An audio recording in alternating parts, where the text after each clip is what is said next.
You search for how to buy shares of Banco de Chile. Banco de Chile is a major Chilean bank listed on NASDAQ under the ticker BCHUS, and this video is an educational walkthrough, not financial advice. To buy BCHUS, you need a brokerage account, and I will use eToro as an example to demonstrate the process.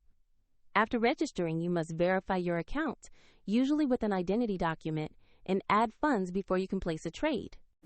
Use the platform search bar to enter the ticker BCHUS or the company name. Then select the Banco de Chile listing that matches BCHUS to open the correct asset page. On the asset page, you will see a short company overview and a price chart showing recent market movement. Confirm the exchange is NASDAQ, and the ticker reads BCHUS to ensure this is the right Banco de Chile share. Press Trade or Buy. Choose how much to invest or the number of shares, review the order details, and confirm to submit the order.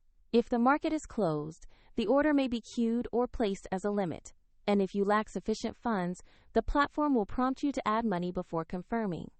Once the trade executes, your position will appear in your portfolio where you can monitor it. The link to eToro is in the description if you want to follow the same steps. This video is an educational resource.